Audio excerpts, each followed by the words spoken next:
Welcome, everybody, to the Sickos Committee podcast. It is the evening of Tuesday, March 5th, and as you may have guessed, I am not Jordan. Sadly, Jordan is on the DL tonight. He is not feeling well, and so I must take on the heavy burden of being interim Jordan. I will do my best, which is all any of us can ever do. Alongside me, I have, as usual, Beth and Commissioner Escalante. Special guest and basketball correspondent Andrew, and as always, Arthur's on the ones and twos. Andrew, how you doing? I'm great. The ASUN tournament has been absolutely ridiculous. Jacksonville won, North Alabama won, and Austin Peay's in overtime. So we're doing Hell it. yeah. Hell yeah. Beth, how is West Central PA treating you tonight? It's been kind of a weird day. This is I'm in the rush to finish a couple of shows that I'm programming, and so I'm just sort of popping in and out of existence right now and paying attention to things online, which made the news breaking today while I was in the middle of trying to finish a show for a client real fun. Also, I've spent an embarrassingly large chunk of today listening to German rap based around German tongue twisters. So that's how my day is going, and it's great. Excellent. Shout out to Barbara's Rabababa. Commish, you've been making a series of interesting faces for the last 2 minutes. Do you have anything you'd like to share with the class? I got some dental work done yesterday. That audio clip you sent us was one of the funniest things I've ever heard. I don't know if I want to send that to Arthur and have him throw that in. My mouth is incredibly numb. I sound completely ridiculous. Oh my God, I love the dentist. I found out that I was grinding my teeth in my sleep. Apparently, I grinded out 3 of my fillings. Oh no. So my fillings were gone. So I had to go into the dentist, get fitted for a night guard, and then they had to put the fillings back in. Now, since I grinded some of these down, they had to cut holes, had to drill again. So they wanted me to do this without any anesthesia or Novocaine or whatever they numb me up whatsoever. The top one I was fine without the anesthesia. I was good.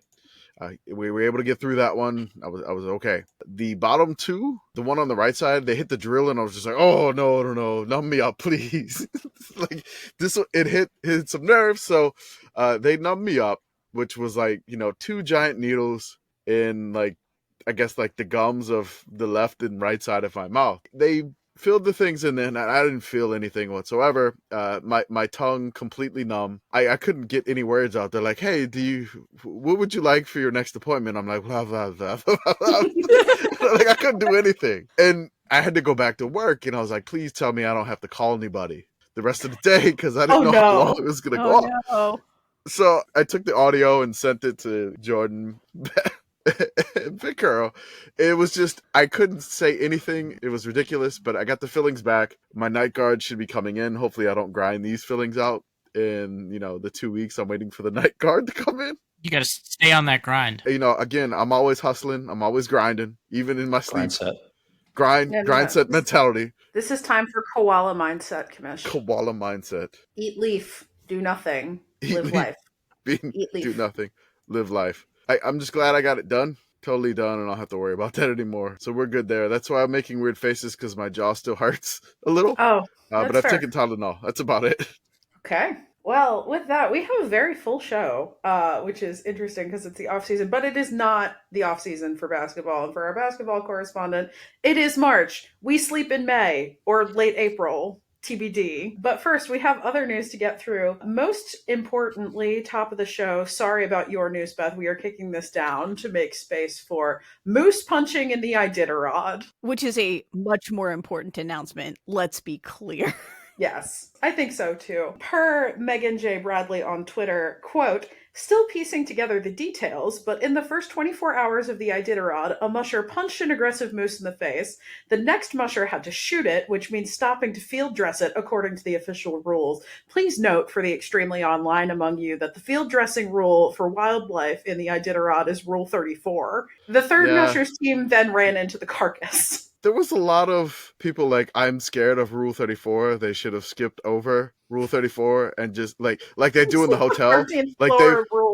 Like they skip over the 13th floor in a hotel Like Those are the people that hit accept on every terms and conditions, though, and like don't read all the fine print. Like you have to read the fine print sometimes. Got to read the fine print, definitely. Insert dad joke about books having a chapter 11. They do also have a chapter 7 sometimes. These books are bankrupt. There you go. There's the dad joke. Oh, Thanks, I get it. At least it worked for somebody.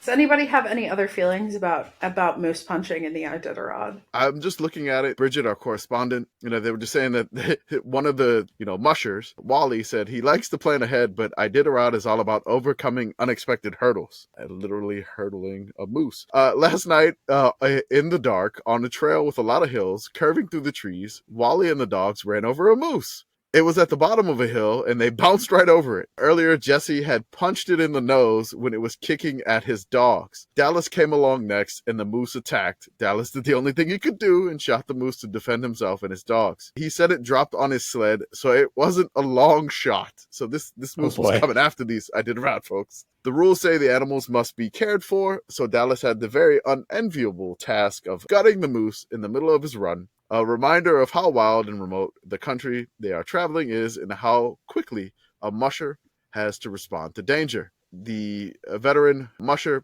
Dallas Seavey, was forced to dispatch a moose, which is this is crazy. It's just, this woman at Megan J. Bradley, really only got 600 followers. And her tweet just went off, basically 7,000 likes on talking about moose punching. And I mean, we found it, we talked about it on the podcast, and I don't know if we're responsible for this moose, but when the Sickos committee talks about something, some weird stuff tends to happen. I don't know if it's our fault, but I want to blame the moose, though. I do kind of love the fact that when you shoot a game animal, it's like a caution flag in auto racing. Not only can you not continue until you have field dressed the moose, anyone behind you also can't continue until you have field dressed the moose. I find myself wondering, I know moose are, I have several thoughts about this. Number one, moose are very large. And I cannot imagine punching a moose in the face. Without a ladder? Yeah. Yeah, that's terrifying, number one. Number two, the central Pennsylvanian in me is thinking about this moose sort of in the same way that you think about a roadkill deer that you roadkill yourself. And so I'm just who's going to eat the moose? Don't tell me that they're just leaving the moose there. That is a freshly dead moose. That is perfectly good meat. It's tundra meat instead of sky meat. Please tell me someone is going to eat this moose. The mushers have to come along and continue. That's a part of the Rule 34. Oh, you disassemble the moose. And okay. Yes. You gotta gut it and everything like that. So yeah. Only one musher can only do a little bit, and then everybody that comes along has to do after, except the one that went over the moose unexpectedly. I don't think relay moose scavenging. Yes, relay moose disassembly. Idiatrod side quest. It is also we would be remiss if we didn't point out that part of the news is that a dog was injured in the fight with the moose, and so they flew it back to Anchorage to get medical attention. Our hearts are with you, injured dog. Moose are scary. Moose bites can be very nasty. Yes. Listener, if you've never experienced a moose in any capacity, zoo, wild, whatever, and you think it's just a large deer, it's not a large deer. It's an extremely large animal. And the horns, the antlers rather, are insane. Just a crazy animal. If you've never encountered one before, something to know about moose is that in auto accidents with moose, typically the damage comes from when the moose falls on top of your vehicle. And that includes for things like trucks. Moose are ridiculously large. Yeah. Very tall, very heavy. They're one of the animals that you actually truly do want to try and swerve and avoid rather than deer, which you generally speaking should hit. Hit the deer, not a tree. Yeah, because you get ruled at fault if you hit the tree and not the deer. All right, folks. The second most important news story of the day, as determined by the order in which we have posted the items in the show notes. Beth, do you want to tell us about it? No. All right, fine. That's fine. I will gladly tell everybody about this. Folks, I am immensely pleased to inform you that Neal Brown's contract has been extended. Son of a bitch. One more year. One more year. One more You said year. no. I mean, on the plus side, this extension is the we're going to fire your ass unless things go well extension. It is the, yep, you get an extra year for less money and a smaller buyout, but it still makes me so angry. You're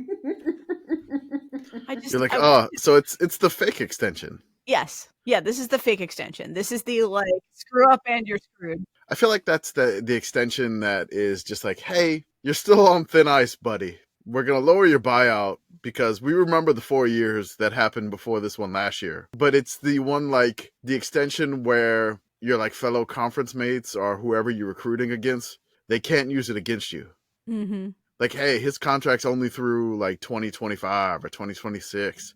And so they do that as the recruiting, but in the same time, they reduce the buyout because if he has one bad year, he's still probably on the hot seat. And looking at West Virginia's schedule next year, it's possible that things could go incredibly badly for him in the first half of the year. Like, it's possible that this could be a real mess. When I look at what we're dealing with next year, if Google will ever let me fully load this, thank you. We open at Penn State. That's a problem for us. At Penn State again? Penn State at West Virginia. Okay. Then we have Albany. Fortunately, that got a little easier with their export to Florida State. Then we have Pitt. Then we've got Kansas, which is much improved, and then we have Oklahoma. Then we are at Oklahoma State, which has been a place that we have gone to die, and then home against Iowa State. It's possible that we could have 2 wins going into that point. Like, that's not a ridiculous result. When you look at the Big 12, like, is there a team in the Big 12 that you're like, oh, like, that's the game that we're going to win? The Big 12 now, right, it doesn't have these teams that are, like, head and tails above everyone else, right? Like, Texas is gone, Oklahoma's gone. But, like, is there a team that you look at in the Big 12 and are like, oh, yeah, like, we have a pretty good shot. Like, that can be a get-right game for us? I mean, Cincinnati exists right now, assuming that they don't have a big rebound next year, which I would like them to have. But it feels very much like the Big 12 has taken on the crab bucket that some other conferences have had for a while. Only the Big 12 is like, what if we gave all the crabs guns? And that's just sort of where we are at this point. And Scott Satterfield does not have a gun. And Scott Satterfield lost his gun. Yeah, Skyline Chili. Mm-hmm. He's got a pop gun. Yeah. It's the Looney Tunes gun where you shoot it and there's a little flag that goes up and says bang. Bang. Yeah. No, it's a launcher that they use for the t-shirts, but it actually shoots coney dogs from Skyline Chili. Yeah, so I mean, it's not outside of the realm of possibility that Neal Brown's contract will be extended to October 13th and not a whole lot further. That's me, a bucket of optimism about my rooting interest.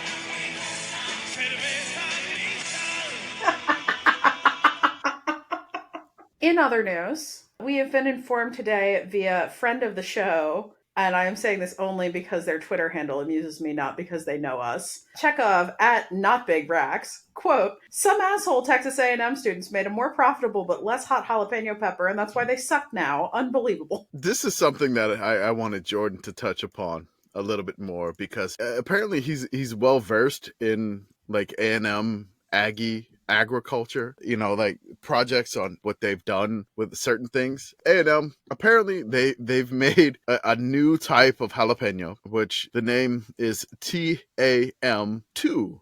So the hot but also not hot Clever new guys, jalapeno. very clever. That's right. Hot but also not hot. New jalapeno is an invention of Texas A&M University. Yes, Aggies took the spice out of life. That's what this article said. I mean, so they made the jalapeno less spicy but more profitable. Them Aggies is cowards. Mm-hmm. Congratulations, Aggies. You have bred the red delicious apple of jalapenos. Gold star for you, I guess. I'm proud of you for hating flavor. I haven't noticed because, I mean, the ones that I tend to get are picked by my wife, and she is of, Mexican descent, so she can find the spicy ones. And, we tend to throw in some serrano peppers in there every now and then. So it's really not too much. I really couldn't notice, honestly. The difference in the pepper, and then she's good at the poblanos and everything like that, so I really couldn't notice too much here. So if people are just buying exclusively jalapenos, try some different peppers. If you're upset at the jalapeno thing, try some different peppers. I'm just gonna say there, throw some different peppers in there, throw a serrano in there, throw a poblano in there. Variety is the spice of life. A&M did not take the spice out of life. Use a different pepper. I'll say that. Commish, you are fortunate to live somewhere where varieties of pepper are easily accessible. Yeah, that's the thing. Yeah. Like, I'm realized I'm in like pepper country. This is kind of like, I mean, even though I do miss those Hatch chili peppers from New Mexico and Hatch, New Mexico, it's really the name of the city. The only thing that I like about August in Texas is that it's Hatch chili month in August. Even though it's like 100 and some odd degrees outside or whatever, it's just unbearably hot. But like HEB just has so many different Hatch chili peppers everywhere. So it kind of feels like New Mexico in August for me, food wise, because I just buy like, there's like Hatch chili pepper cookies. There's like Hatch chili pepper, like everything, like sausage, Hatch bacon. It's everywhere and it's so delicious. And it's the only thing that I look forward to in August in Texas, because there's really not much else, because you're going to fry outside as soon as you step outside. Jordan wanted to bring up this, which I'm going to try to do some Jordaning here. So I'm going to imitate him. You know, I can't really get mad at A&M for, you know, lowering the spice of the jalapeno, but Texas A&M also produced the 1015 Texas sweet onion, the best sweet onion that there is. I was like, I'm sorry, that's a bad Jordan impersonation. Are you trying to do a voice? No, right keep now? going. It was kind of. It Keep was. going, Commish. I don't know what I was doing there. Sorry. Keep it up. All right. So the Texas sweet onion, it was invented by Dr. Leonard Pike. He was a horticulture professor. He came to Texas A&M in 1967 to work on bettering vegetables for growers and consumers.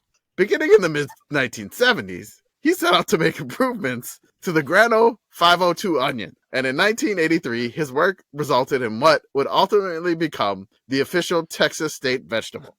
When the 1015 Texas sweet onion was revealed, it was jokingly called the $1 Million Baby. I'm sorry, I can't do this anymore. I'm sorry. Oh my God. You did that for an admirably long time. I'm trying here. The one thing I think is like the key to doing a good Jordan impression is that you have to talk really fast. Yeah, Like Jordan is a very fast talker, and Should so I you get really that have to there? be out there. You really have to really go for it. And just Okay. really get in and just. Well, I was trying to do the Jordan pauses when he talks. Like, he goes really fast and then he just like does pauses like William Shatner. But it may not work. But you know, We put William Shatner on 1.5x, and that's Jordan. That's kind of what it is. No, I can't even read this in normal voice now. I'm like looking at it, I'm like, but I gotta say it in Jordan voice or fake. I don't even know what I'm doing here. So bear with me. It's the off season. I love it. You're doing great. All right. That implies that we've ever known what we're doing. No, we don't. Thank you for listening, everybody. We love you. Looking back, however, it was a great investment since onions are Texas' leading vegetable crop. Because the crop is planted in October, onions can survive the cooler weather in the late winter through the spring.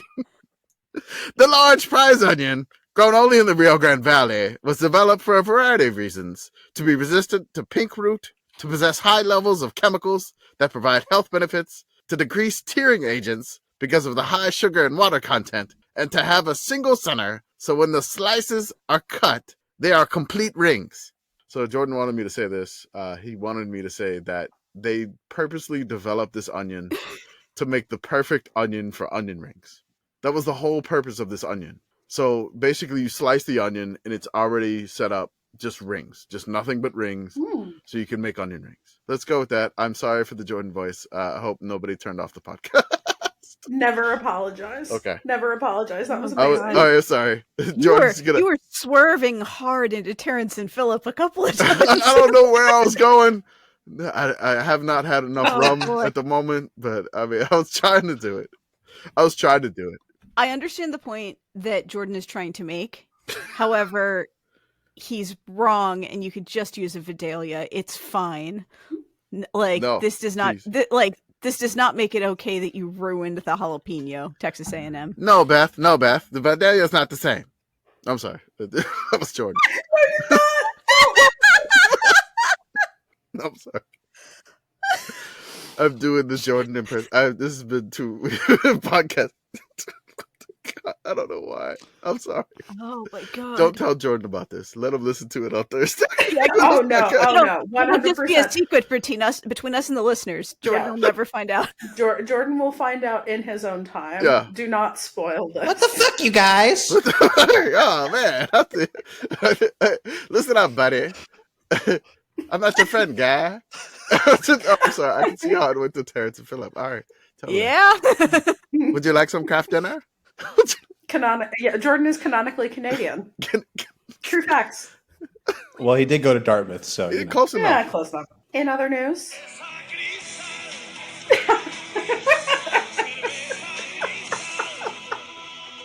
who is playing that? No, we just have inline Cerveza Cristal ads. Okay, that's fine. No commercials. No, we've never had a commercial on this podcast. Nope. Wait, we should do the commercials now that you said that. It would be a good time. Home Field Apparel. .com. Home Field Apparel. Before we do those, though, I do think that we need to talk about something else that is warm and cuddly. And that is that after the 1929 Rose Bowl, a bear was gifted to the Georgia Tech football team for defeating Cal. Player Stumpy Thomason took over the care of the cub named Bruin and brought him all over campus, but the Bears' residence was officially under the East Stadium bleachers. Several questions. Okay. Question number 1. Gifted by whom? Cal. Was this just the forfeit that Cal paid to anyone who managed to defeat them? Were they just a bear export service? It seemed that way. I'm looking at the tweet from... This is actually from Georgia Tech directly. So this is not... Well, you've defeated us. Here's your complimentary bear. It seems that way. This is Georgia Tech's Alumni Association tweeting. Yeah, the Alumni Association tweeted this. I don't understand why... Like, we got added to this already. Somebody said in the replies, it says Cal to the ACC was foretold. The prophecy has been fulfilled. Yeah, great ACC conference game in that Rose Bowl. It was Cal versus Georgia Tech. There's something famous about that. So I wrote a Substack that came out today about the 1928 Detroit Titans. The Detroit Mercy Titans, their football team. That was their best season of all time, which I wrote on the Substack. So Detroit Mercy was undefeated, and they were upset that they did not get this bid to the Rose Bowl over Georgia Tech. So Detroit Mercy was 9-0, Georgia Tech was 8-0. This Rose Bowl game itself is very, very infamous. I don't know if you've ever heard of this play, but Roy Regals ran the wrong way. So I don't know if anybody is. This is just basically, I'll just tell you what happened. So it's Cal versus Georgia Tech. On January 1st, the Golden Bears faced Georgia Tech Yellow Jackets in Pasadena. Midway through the second quarter, Cal's Roy Regals, who played center, picked up a fumble by Georgia Tech's Stumpy Thompson. Yes, I know this. That's play. right. He was just 30 yards away from the Yellow Jackets' end zone. Regals was somehow turned around, and he ran 65 yards in the wrong direction. No.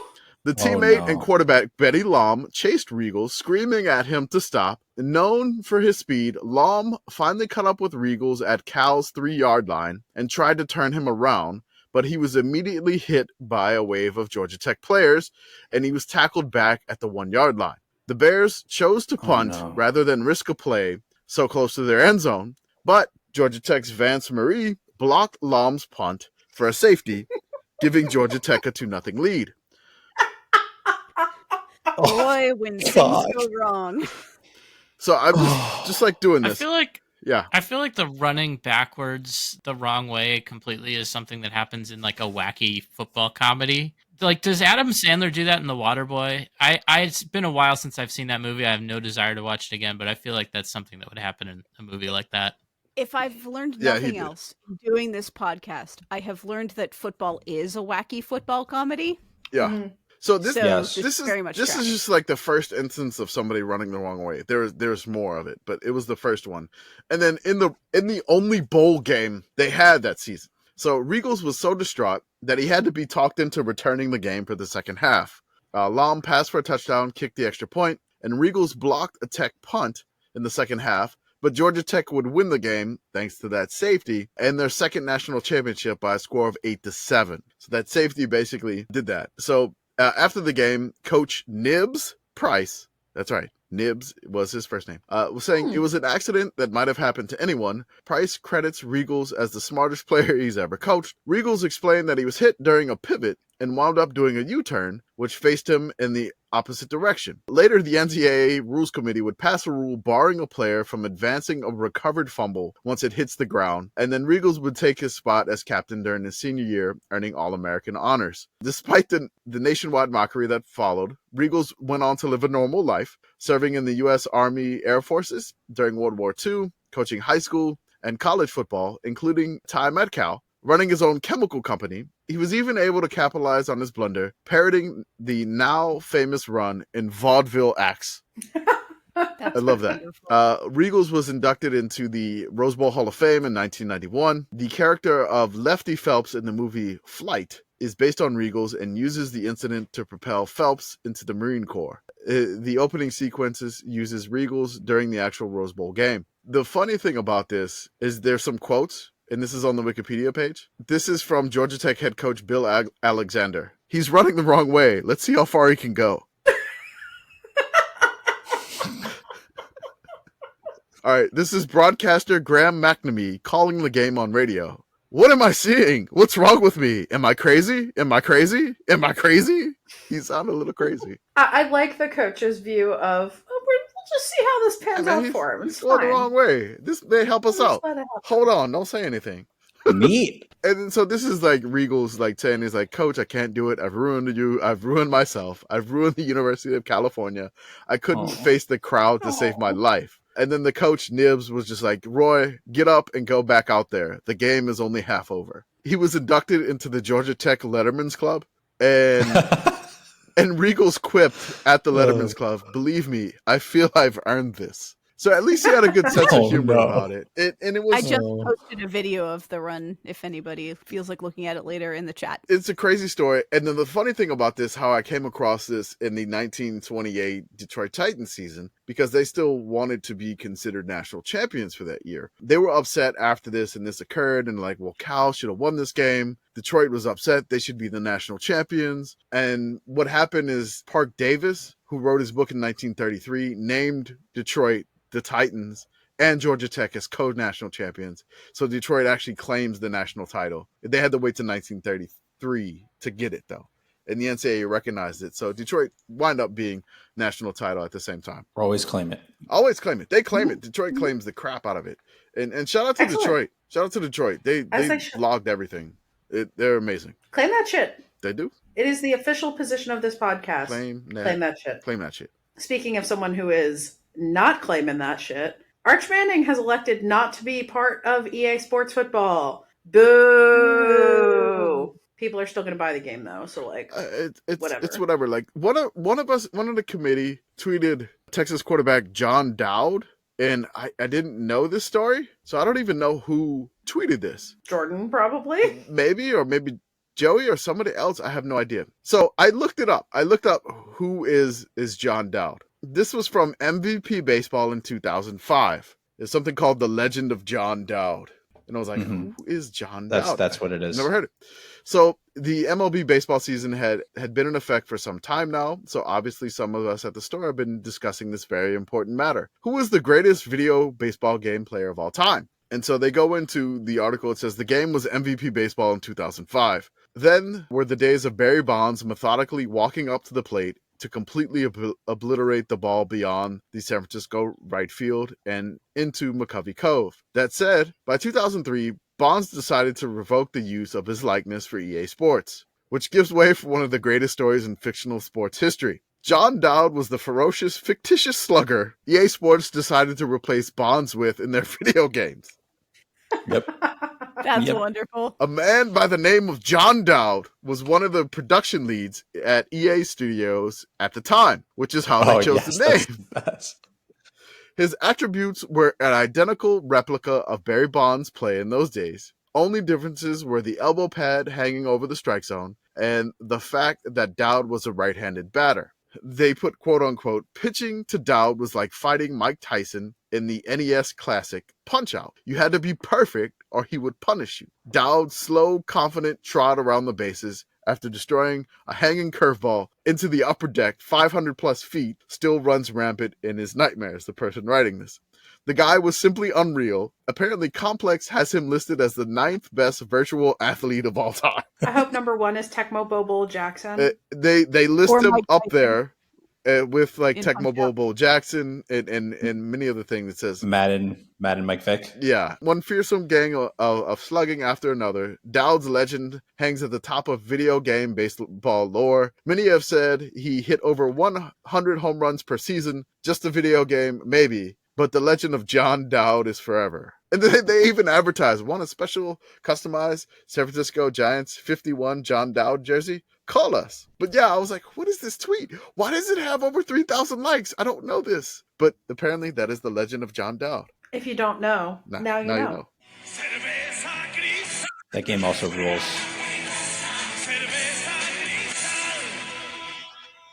With that, and I will say I'm going to take this moment just to appreciate Blake Hinson, noted Yeet Machine, thrower of Logo 3s, who I am currently watching. And with that, I'm going to throw over to official Sickos Committee basketball correspondent, Andrew, because it's conference tournament season and we got a lot of stuff to talk about. So, Andrew, please take it away. Tell us what we need to know. All right, folks, it's March. Hello, we're here. You've emerged from hibernation. What I've prepared for you today is a breakdown of the Power 6 of the conferences for women's and some info about potential Cinderellas and mid-majors, and then men's content, especially the ASUN and Horizon League, which have tipped off already in the men's side. So you can just interrupt me. We're going to start with the SEC, which is being played in Greenville, South Carolina. Of course, the favorite is South Carolina. They're pretty dominant, undefeated again. Yeah. And I have a dark horse listed for conferences where I'm thinking like, oh, maybe this team could make a run. In this one, I'm not really feeling that. South Carolina is very good. So I put Tennessee, who's the 2 seed. In all of these, I've also put bracketologists are watching. So teams that are on the bubble, our beloved bubble. At the SEC and women's, it's a lot of teams. A&M, Auburn, Mississippi State, Arkansas, and Vanderbilt are all on the bubble. The player to watch for me, of course, it's South Carolina dominated tournament. So I've selected someone that's not from South Carolina because I think we know that they're amazing. So I've selected Honesty Scott Grayson from Auburn. Give us some South Carolina players. Like, I mean, you know, some folks listen to us. You know, they likely know that they're undefeated. They are the best team in the country. They are very, very difficult to defeat if they could. Give us some of the names of their star players, because I mean, we've had some, you know, like star players in the past. Who's their top scorer? I mean, like what are we looking at here? Who is the engine that makes South Carolina go? So let's do 3. So we have their 6'7" center. She's a large woman. Her name is Camila Cardoso. Okay. And she's been their leading scorer this season. Their lead guard is named Tahana Paupau. I believe she is a transfer from Oregon and from California. So she was at Oregon and then transferred over. They also have a couple of really athletic younger guards. And they also have sort of like wing player who's listed as a forward on their website from Florida. Her name is Chloe Kitts. Folks might know her from her kind of like, it's like that really light blonde that it almost looks white hair. So I don't know if that's dye. That's, you know, that's her call. How she wants to style her hair. I'm jealous of the flow as a bald gentleman. So, but that's who we got from, that's who we got from South Carolina as well. So this is a year of more, I would say, parity. There's a lot of really great teams in college basketball women's side this year, but South Carolina is pretty freaking dominant. So that's what I got for the SEC. And one thing I would say about South Carolina too is that with like March Madness every year there are commercials, and I saw the first Wendy's March Madness commercial today, and guess what? They're using Sandstorm in the commercial. So I don't know if that's a point in South Carolina's favor or like curses South Carolina, but it's something. Andrew, you put Tennessee as a dark horse here, right? And then you put like the field also. What about the defending champs, LSU? What are they doing this year? I know they had a rough start to begin the year, but I mean, are they in contention too? I mean, could they? I mean, what are they doing in the SEC? Yeah. And in terms of quality and ability to make a run in a tournament, the main tournament, not just the conference tournament, I would say definitely they have a shot. They, as you mentioned, started the year not so hot, but it turns out that the Colorado team that they lost to, that everyone was kind of surprised that they lost to, is a really, really great team, like a top 10 team. So they're really good. Angel Reese is probably the best player in the conference. Haley Van Lith has not been as good in a different sort of role than she had at Louisville, but she's also on the team. So they're built well, and they definitely have a shot of making a run in March. They're not playing the best right now, which is why I didn't put them as the dark horse for this. They've, I think, lost 1 or 2 games in a row. So I was thinking more like Tennessee has a chance because they're kind of playing well. So I was thinking like who's on the up and up in that regard. But yeah, LSU is definitely a team to keep your eye on. They're probably going to be a 2 or 3 seed in the March Madness tournament. And so they'll host. So in women's, if folks are not familiar, the top 4 seeds, the top 16 overall teams host, and then it moves to neutral site. And Kim Mulkey is still like skinning Muppets to make her wardrobe, I assume. Yes, she is indeed. Okay. Yes. We don't necessarily That's know all that I'll say. she's That's all I'll skinning them. say. She might just be shearing them. She doesn't strike me Potentially. as someone who is concerned about ethical Muppet fur consumption. No. Muppet. No, she doesn't buy fair trade. That's such a weird phrase that may wind up being the title of the podcast. All right, let's move on to the next conference. Please don't eat Muppet fur. Don't eat Muppet fur. It's On all that carbs. On that note, it's time for the ACC. It's a standard SEC preview thing. On that note, the ACC women's tournament is being contested in Greensboro, North Carolina. The favorite in this conference is Virginia Tech. They're an excellent team. They did just lose their Commonwealth Cup matchup against Virginia on the road. So, and is Virginia interesting? Good? No, Virginia's not very good. Huh. So, and they have 2 excellent players. They have Georgia Amor, who is lead guard from Australia. She's really good. And they're the player of the year in the ACC was, I believe her name is Elizabeth Kitley.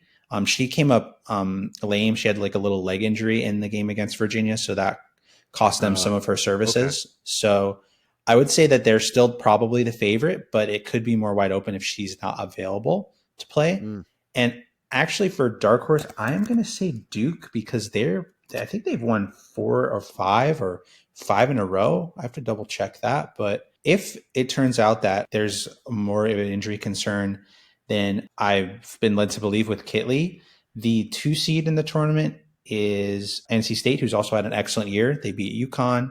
They're playing really well right now. And Notre Dame, of course, is always pretty good at women's hoops. They have a very well-built team. My player to watch is their freshman guard, Hannah Hidalgo. So, yeah.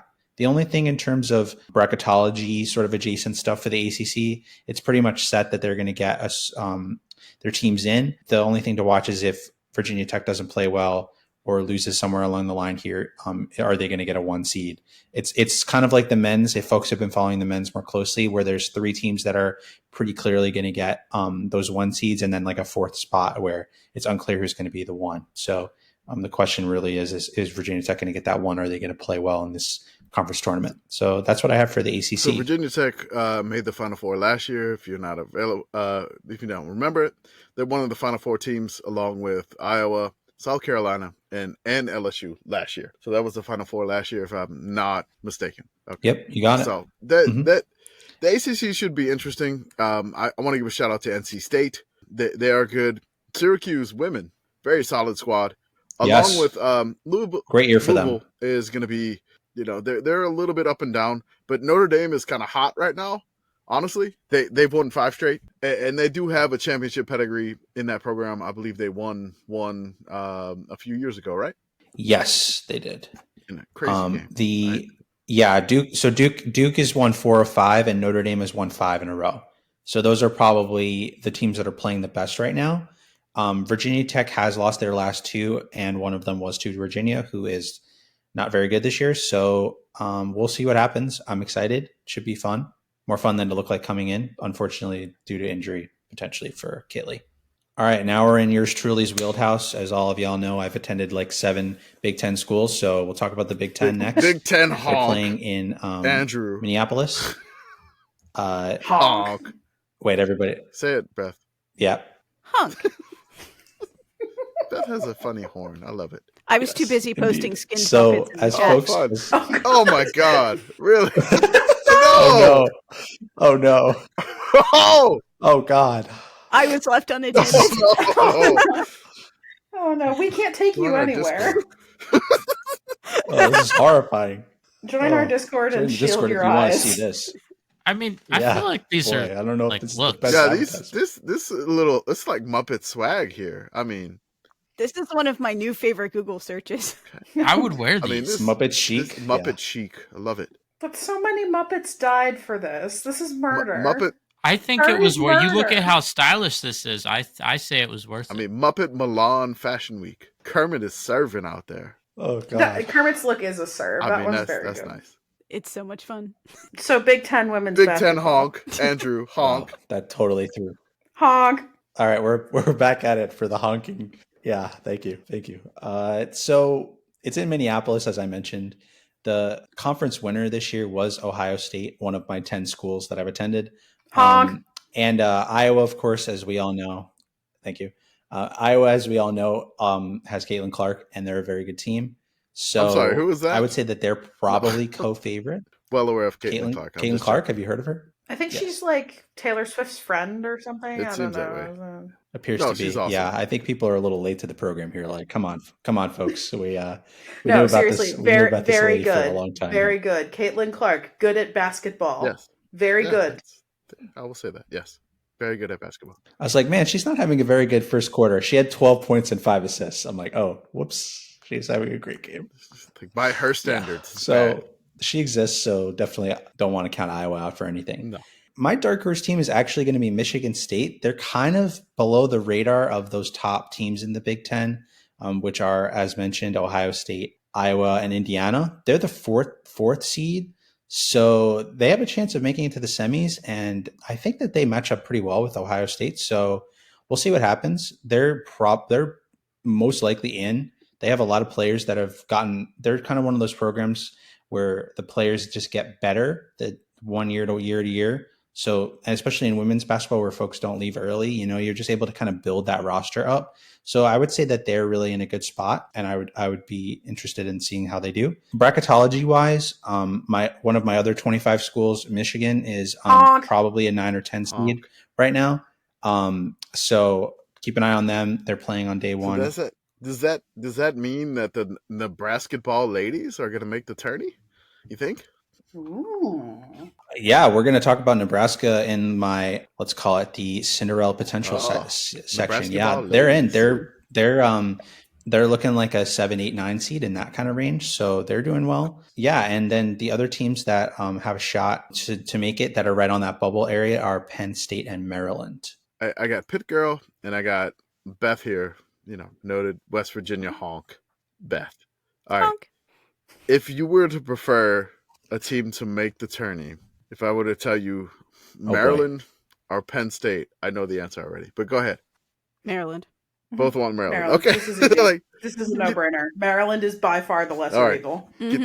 Get Penn State out of here. So you guys are I knew they would choose Maryland, but go right ahead. Andrew, sorry for interrupting. So of course, everybody's going to have their eyes on Caitlin Clark as she extends her lead for the most points ever scored in college basketball, men's or women's. Again, honking, want to make you aware of the lead guard for Ohio State, JC Sheldon. She is also one of the top, probably 4 or 5 point guards in the country. She's a local gal from Ohio. So yeah, definitely someone to mention as well. There's a lot of really great players in the Big Ten. Mackenzie Holmes at Indiana is also really excellent. They're a really well-built team too, Indiana. They're kind of overshadowed by Ohio State having such a great year and by Caitlin Clark existing. So definitely want to keep an eye on Indiana as well. So shout out to Indiana too. Yeah, Indiana kind of underperformed at the 1 seed last year. And they got knocked out in the round of 32 by Miami, I think. Okay. Yes. They lost to an 8 seed. Yeah, last year, in their home court. So Indiana's kind of a little bit of a dark horse, but you really can't really be a dark horse when you're ranked 12th, I think, right? I'd probably say not, but Yeah, that's why I put Michigan State as. yeah, Michigan State's not ranked, but 22-7 overall. That was my Definitely. thinking. We're along same Yes, mindset. very. Yeah, and it's almost time for Sparta Gras anyway, Sparta Gras. so extra pep in their step. Time for the Pac-12. This probably the best year ever of Pac-12 women's basketball. So great job, everybody, demolishing this conference for television money. So well done. ridiculous. Like the Pac-12 had like an amazing football season, and then they're having like an amazing basketball season on the women's side. It's just so depressing that they're eliminating this conference. It is. This conference is valueless. Let's strip it for parts. Definitely has not been fun and cool. It just feels like what. I hate late stage capitalism conferences. My God, like I don't know. Like it just feels like it just makes me depressed. Like these conferences have value together, and just see them go away. It's annoying. It's just like the Pac-12 football conference like season was amazing. Phenomenal quarterback play, just game after game amazing. And then like you're getting like banger after banger on the women's college basketball side. You have an incredible talent that you're going to talk about here that is somebody that's like, if you don't stay up late, you probably don't even know about this person in the women's college basketball game. Yeah, for sure. So this conference is very, very top heavy. I would say the top 6 teams in this conference are all probably potential to host, which is crazy. We got Stanford, USC, UCLA, Oregon State, Colorado, and Utah all playing super well, and kind of one beats the other and then the other one beats that one. So it's one of those kind of things. I would say the favorite probably is still Stanford, but UCLA is playing super well right now, especially on defense. Again, biased, one of my 25 attended schools, so I will admit UCLA that. honk. But yeah, indeed. Thank you. My dark horse team, actually, I don't know if we can even call it that because I just mentioned that they're potential to be a top 4 seed. I got Utah here. They have an excellent post player who she's not even that tall, Peely. She is from Alaska, so shout out Alaska. She's Alaska Native, so representing for Indigenous folks everywhere, which is pretty awesome to see. Yeah. Bracketology wise, we are watching keenly the Washington State Cougars and Arizona Wildcats. Both of them are trying to make it in the tournament. I personally think Washington State should be in. They have a couple of really good wins. We'll talk about them in a few minutes more. Arizona, they've been up and down this year, so we'll see if they can get in. In terms of player to watch, if you are an East Coast person or you don't have Pac-12 Network, which is like 99% of the United States of America, you probably haven't really seen that much of Juju Watkins. She's amazing. She scored 51 points against Stanford. 51 points. Wow. Yeah. That's a lot of points. Yeah. That's so many points. Very much so. Yeah, she's really good. Yeah. She is really she's good. averaging I see it 27.8 points a game, and she's just a freshman. Mm-hmm. Just a freshman.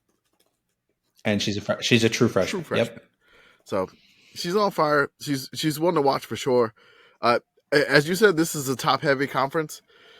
Stanford's ranked number 2, UCLA 7, USC 5, Oregon State 13, Colorado 18, and Utah 22. Yeah, and there's some fighters in this bracket. Like we could get a Stanford Cal matchup on the second day of the conference, which would be pretty fun. I'm just going to be a really exciting tournament. Unfortunately, everything but the final is on Pac-12 Network. So fire up your Moldovan VPN. And give it a watch. We have a link somewhere. They've never sent us any money, so I don't want to advertise. NordVPN. Yeah. Well, use the VPN provider of your choice to pretend that you're in Moldova correct. then. Totally. Yeah, that's how I've been watching. Totally. Come get me, feds. So let's get some stuff to pay the bills right now. After we did the Pac-12. But first, a message from Cerveza Cristal. Cerveza Cristal. I just want to move the Chile No, I really do. If you don't know the internet joke here, I'm probably going to give it away. But apparently, Chilean TV never took breaks for ads, and they would just sew in the ads in the middle of the movies. So, like like in the United States, we would cut the movie at a certain point, and there would be a commercial. But in Chile, this would not happen. So this is kind of a thing that is ongoing on Twitter, where there was a Star Wars cut. There was a couple of different cuts in the Star Wars movie. I think one was the Return of the Jedi, and then the other one was, I think, not Empire Strikes Back, but A New Hope, the original one, right? A New Hope, yes. So yeah, and there was just ads loaded in there, and one of them was for Cerveza Cristal, which is a Chilean beer, and now they're getting a bunch of people just plugging in Cerveza Cristal into things, and we just did it in the podcast. This is going to be a great time episode because nobody knows like this. Probably like I'd say about a month from now, we'll probably have forgotten about Cerveza Cristal. I will say it sounds very refreshing, and also just the sound of the ad is making me imagine it as the Crystal Pepsi of beer. It is kind of like the Chilean version of Right Now by Van Halen. It's a good jingle. It rocks. Can I interrupt with some breaking news? Uh-oh. Please do. Wake Forest is winning after being down 21-4 to start the game. Hell yeah. With about 30 seconds left. So that puts us in time. So big bubble news. We'll just report this one out in real time. I want to take a second to talk about this game also because and right now, as I am watching this game, it's zoomed in on a player and it looks fine. But there is something like super jacked about the lighting or the white balance or the color balance or something on this game. And when they zoom out, they show you the full court view as you normally do. Can I give you my... It looks like it's taking place on the Harkonnen planet under the black sun. It looks like that whole mini movie in Dune. Can I give you the theory? These cameras are set up to pick up a darker wood colored court, and the wood color at Wake Forest is very light. Mm-hmm. And the 3-point line is white. Like it's just, and I think it's also the way that the lights are like right above the center court at Wake Forest. Mm-hmm. All right, so we're in. Does Georgia Tech need a 3 territory here? 15 seconds to go. Down 1. Wow, we're just like live watching this. I don't know if anyone else is actually interrupt me. Oh, it looked like a travel. Oh, we're like scrapping for the ball here. Okay. Oh, jump ball. Georgia Tech retains possession. 3.8 seconds to go. Interrupt me here. I'm just going to read some ads that we have. Shout out to 7 Coffee Roasters. We have a link. Click the link. Buy some awesome Hawaiian coffee based out of Seattle. Get fresh roasted coffee within 3 to 5 business days. We have a new sponsor too, Bearded Brothers. They are organic, vegan energy and protein bars along with some kids snacks. Click the link and buy some awesome vegan energy bars that Beth can eat because she's unable to eat eggs in any form. So she's like, yeah, I can finally eat stuff. Thank you, Bearded Bros. Also, shout out to Koala Goodies, not Koala Goodies. That koala mindset strikes again. But what if they were koala goodies? Whatever. Eat leaf. Oh shit! All right, what happened? Georgia Tech has. Oh no! Points. Georgia Tech wins. Oh no! Oh man, Wake Georgia really Tech screwed that wins. up at the end. Oh no! Okay, what happened is Georgia Tech inbounded it with 3.8 to go. To one of their bigs, he put it in with like 0.5 seconds left, and then it was Wake like Forest a real weird tried shot to inbound for the long 3. Yeah, it was one of those like loopers that goes like over and in, and then there was Georgia a very high, or rather Wake Forest. Yes, extremely. And then Wake Forest inbounded with 0.4 to go, and the guy dropped the ball, and the game ended because he touched the ball. So Georgia Tech won 70-69, and Wake Forest probably out. Unless they make a weird run in Greensboro. Maybe right? not, though. Well, it's Oh, not in okay. Greensboro this year. Yeah, Where's the probably. tournament? Is it in Brooklyn or It's in something? DC? Yep, Oh, DC, Washington okay. DC. The the Capital One Sure. Center now. Great. Yes, I think so. All right. So I was back with It's at the Caps Arena. Yeah, maybe. So back to cola goodies. They have chai tea, milk latte tea, awesome, like freshly sourced teas. If you're not into the coffee side of things, we got you covered tea-wise. Click our link that we tweet out, or that's in our link tree, which I'm adding there. Get some awesome chai tea, milk lattes. They have a whole bunch of stuff. It is phenomenal stuff there. Also, join the Sickos Patreon and Discord. We tweeted an image earlier today, which was Jordan when she went a little crazy defending unions for Dartmouth, which, join the Patreon and you get the Discord benefits there, just $5 a month. Don't worry about buying Jordan a latte. Honestly, we don't make that much money to do that. So really, just join the community. It's an amazing Discord. We chat about games. You could do the weekly rankings. You could help out with the Sickos tournament behind the scenes. You can even help create certain things and graphics that we do. Just some weird things that we research. Come see the inner workings behind that. Chat with Beth, Pitt Girl, myself, Jordan, Andrew, Arthur. All of us are in there. And also, if you subscribe to the Patreon, you're going to get any of the paywalled Substack posts too. So you get the Patreon podcast on Substack. So you can join our Substack. We just did a Substack, the best season of all time for teams who stopped having a football team. It is a possibly 63-part or more series. We did the Sickos Thanos for the most 500 teams of all time. We just released the best season of all time for the 1928 Detroit Titans. We got another one brewing. We actually got like 5 or 6 brewing right now. It's crazy. We have another Substack that is going there. Also, tomorrow, myself and Blue are going to be recording our very first episode of the Prairie View Chronicles. So if you're a paid person, to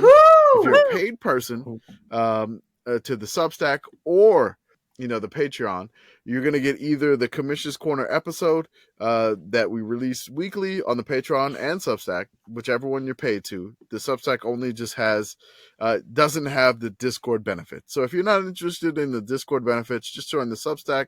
You get everything that you would get on the Patreon, just without the Discord. We're going to have that there.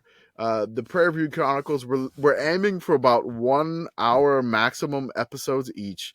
I have the first one outlined out. Blue and myself, he's a Norfolk State / Howard alum, and we're going to go over everything that took place in the Prairie View 80-game losing streak. I'm talking about everything. I am knee deep in the Houston Chronicle archives about everything that took place. We're recording episode 1 tomorrow night. I think we're probably going to release it next week, so you got some time to do that. It's going to be some fantastic podcasting from the Sickos community, which we really, really love. Like weird, interesting things, because, like an 80-game losing streak, there's got to be some other stuff ongoing. And oh my God, is there so much ongoing? We're probably going to have to do I'm anticipating at least like 3 or 4 parts of podcasting for this. So join the Patreon, just $5 a month. Get awesome Discord benefits. Or if you don't want the Discord, join the Substack, paid version of it. You'll get access to it too. It's amazing. I want to give a shout out to the Message Board Geniuses podcast. Shout out to that podcast. Shout out to keeping us away from Panther Lair, which I'm really amazed that there is like a Discord. I even asked the Message Board Geniuses if there was like a ULM message board, and nobody ever responded. I'm sure it's out there. I'm sure it's out there. It's probably just me. But yes, thank you, Message Board Geniuses, for going where we dare not tread. Whether that is Tiger Droppings or Panther Lair or whatever the West Virginia message board is called. So our final sponsor, which is the one that we've been with probably for the longest, and our first and original sponsor as an affiliate, Home Field Apparel. The code yes, ha, yes, that's 3 ha's, Free house. is live for 15% off your first purchase. First time customer, it's there. We also have something ongoing right now. You need a 3 here to get comfortable collegiate Okay, apparel. you need a 3 here. We have the Sickos Sneaky 16 spoiler squads. All of the 16 that we have are technically probably from one bid conferences that are having their conference tourneys going on right now. And some have varying chances. Some have been eliminated this evening. They have varying chances of winning their conference tourney. And it's 25% off with the code committee. Click the link, hop in and look at the collection. There's amazing schools there. We have 3 from the Big Sky, 3 from the Horizon. We got 2 from the CAA. We have, it's just incredible how many schools we have. And, we had Austin P who won an OT. Austin P and OT. And the shirt says, "Let's go P." So, who wouldn't want that shirt? It's amazing. Give home field a shout out. Get some awesome collegiate apparel. Baffle everybody in the pickup line when you pick up your kids on why the hell is he wearing a Tulane shirt? And then the next day he has a Northern Kentucky shirt on. And then the next day he has a Campbell Dunking camel on. Just baffle all the parents. Always and keep never them say a guessing. word to them. Always keep them guessing. Unless you're Andrew, in which case you're only allowed to wear the shirts of the places that you have attended. Yes. All 562 of them. Honk. Honk. Mm-hmm. Honk. All right, back to some more.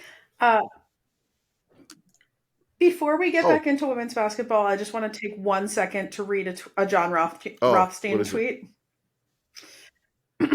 Gates of hell level brutality in Winston-Salem. Georgia Tech shocks Wake Forest. The Demon Deacons bubble may have just officially bursted. Cerveza Cristal. Cerveza Cristal. So I actually disagree. I think that Wake Forest losing to Georgia Tech means that Wake Forest is a very good team. Good teams lose. Good teams lose to Georgia Tech. If you are not good, you beat Georgia Tech. If you're good, you lose to them. That's my litmus test. Wake Forest officially a good team now. Can't argue with that. Continue, Andrew. All right. We have 2 more conferences in the women's side to cover. I'm not going to lie, folks. I'm not going to mince words here. I did not watch much Big 12 women's basketball, but however, we do have a lot to cover here. It's in Kansas City, as the men's tournament is. The Oklahoma Sooners won again, back-to-back.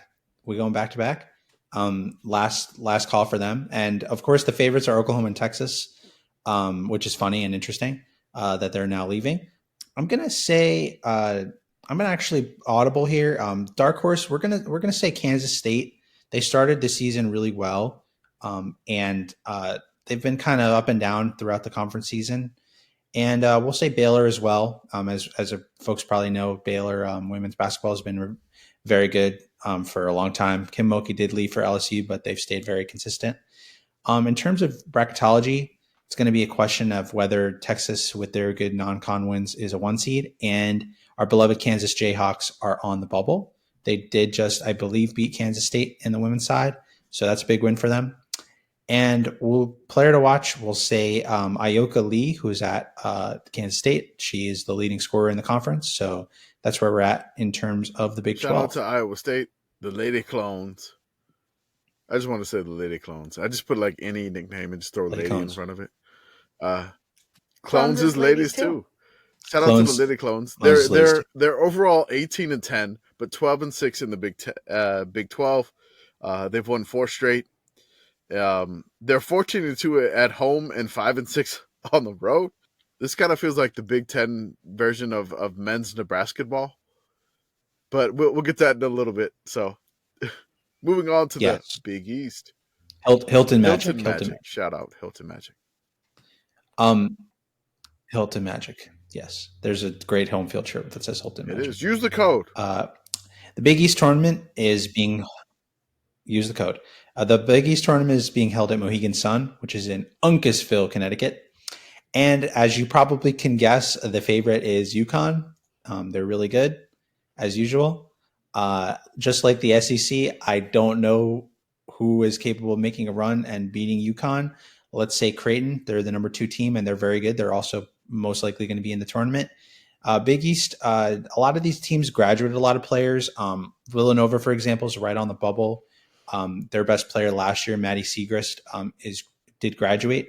So, for instance, that's a team where we have sort of the turnover, and Marquette as well is on that bubble. The player to watch for me, of course, you have all the UConn stars, and we can go through them like we did for South Carolina. But for me, the player to watch that you might not know is Lucy Olson. She hit a game winner against DePaul this week, so she's playing well. And we got UConn, though, is a tough task for any of these teams, be it Creighton, Villanova, whomever it is. That's what we have. Yeah. So I see St. John's in like 3rd. The St. John's ladies. Yeah, they've had a really I want good to make year. a bad joke and say that they're Yeah, they coached have. by Chick Pitino. Thank you. Okay, all right, I'll leave. Y'all enjoy the rest of the podcast. I'm out of here. Chucks a tomato in your wake. I'm sorry. I really apologize for that. I don't know. You know what's even better What? Commish? The coach's actual name is Joe Tardamella, Oh my God, baby. it's even Come more on, go than Queen. Rick Pitino. Yeah. Joe Tardamella, Man. baby. Come on. God, that sounds like a phenomenal Go sandwich. Red Storm. The Tartamella? Ooh. Mm. Ooh. The Tardamella. God. Mm. Oh, What's man. in that sandwich? I hope there's what do a we think is in that The sandwich? Tartamelta? Ooh. Mortadella. Lots I of mean, cheese. you got, you got portobello. Give a little mushrooms in there. Mm. What's the cheese you said, Grish? Mortadella. Mortadella. Portobello. Oh my God. We got a meat to go with it? Isn't mortadella meat? Okay. Mortadella is a Okay, cheese. I thought it was Is cheese. meat. I apologize. Wait. Mortadella It's a is a sausage. sausage. Okay, perfect. Okay. What's the cheese then?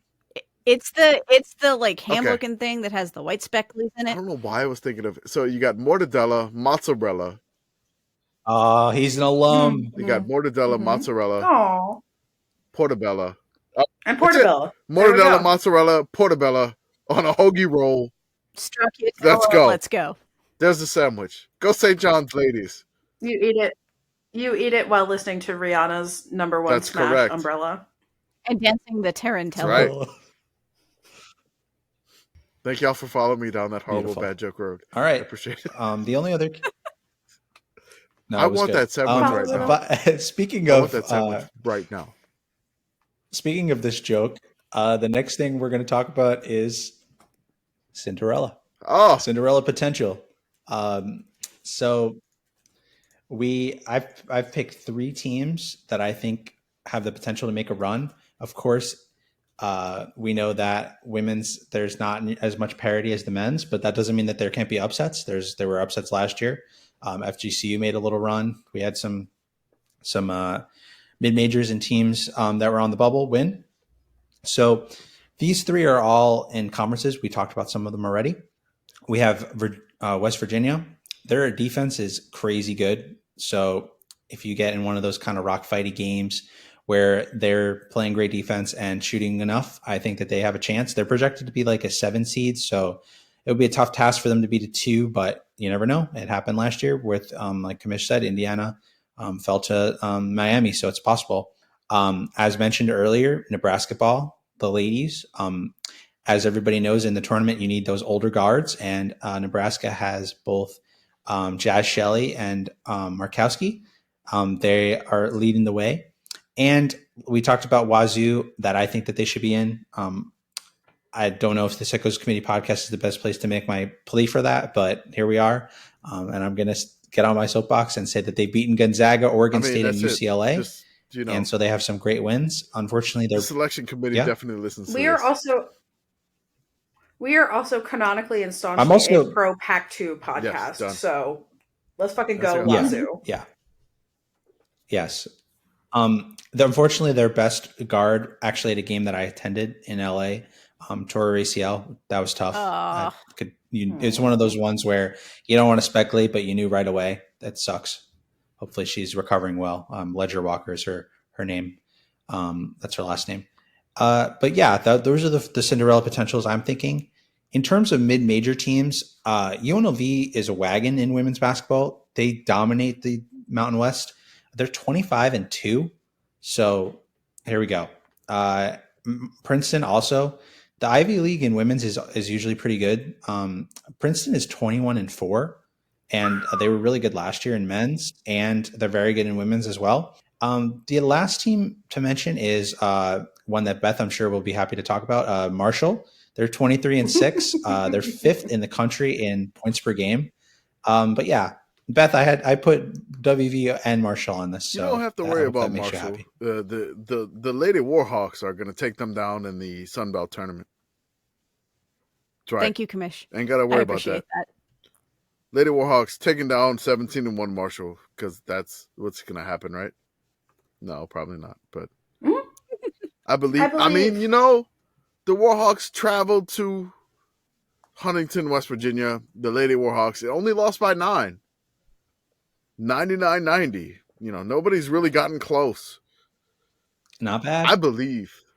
And if they hadn't gone out for jelly pirate donuts right before going to the game, it probably would have been closer. Also, to I just want to say I'm happy that UNLV's the women's basketball team is called the Lady Rebs.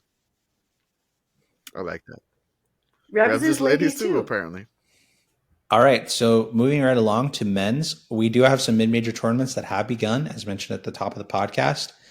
The A-Sun is going off. The 1 seed and the 3 seed are already eliminated. My pick to win was Lipscomb. They're already eliminated. Oh, no. And guess who hit the game-winning shot against them? A transfer from Lipscomb that went to North Alabama. So pretty spicy. Pretty spicy. Amazing. Yeah, pretty spicy. Yeah, so I mean, I have all the tournaments that are happening starting this week listed. Counting the number. Yeah, you said you want me to. It is several. 14. Promote it's 14. The sneaky 16 here.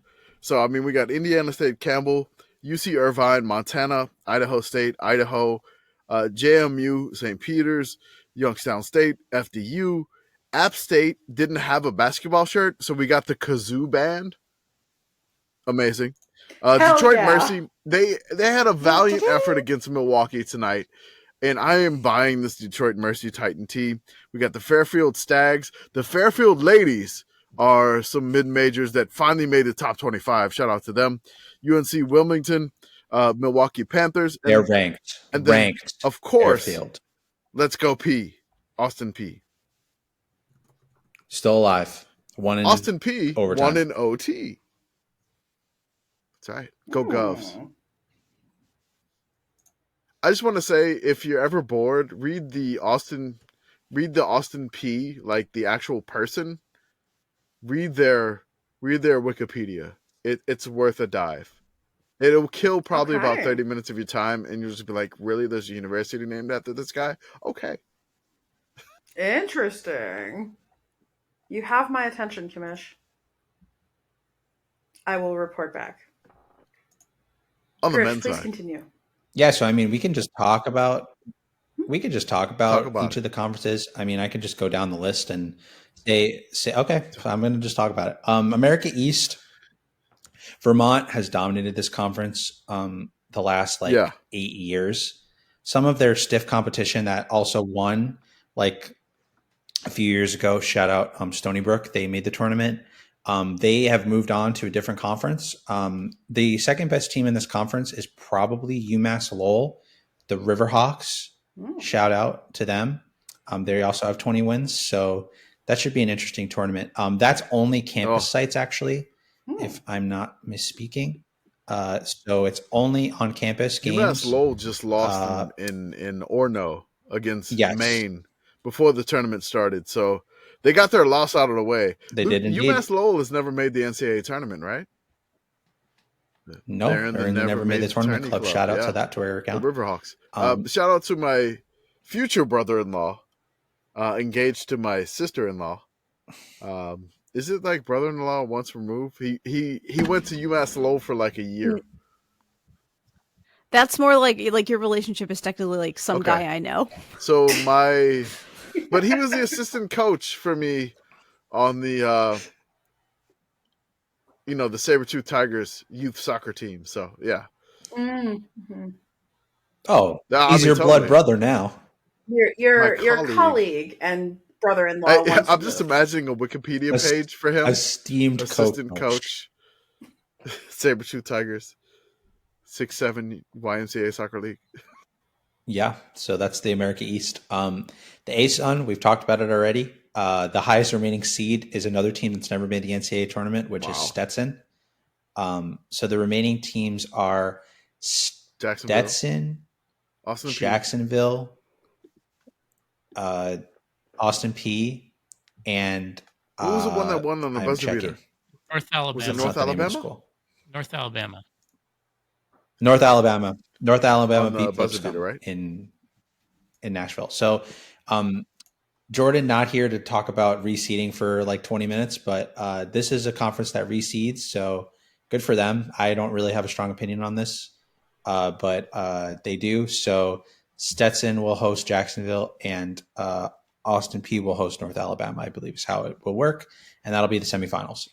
Next up, Big Sky. Shout out to Big Sky. They are very active on Twitter with us. I really appreciate that very much. They're beloved. The best team is Eastern Washington, who had a really nice run in the NCAA tournament a few years ago. Both Montana schools. There was just a crazy game yesterday between Montana State and Weber State, who is my pick. Unfortunately, they are not playing the best right now, but Montana State beat them at home yesterday. So shout out to that. That's the Big Sky. Our friends, our comrades, our buddies. The Big Sky is big fans of us. South. I mean, they paid for my lunch when I went out to like Salt Lake. They bought my friend Andrew and Alyssa lunch and then they bought us some of these crazy things that they call in Utah a dirty soda, which is like it's just basically like soda with like syrup mixed into it. It's kind of like their cocktails for non-alcoholic whatsoever. Also, there's like a weird Ferris wheel that's just out there. It doesn't work, but there's just like a giant Ferris wheel in Farmington, Utah. It's ridiculous. It's just right off the interstate. Seems like it doesn't make sense, but I love it. Tangentially Big Sky related, I just want to take this moment to appreciate the official Kibby Dome Twitter account for quote tweeting our meme of the Knights of the Round Table with all of the college logos in it and putting the Kibby Dome in the middle. I responded to it. I was like, "You have my sword."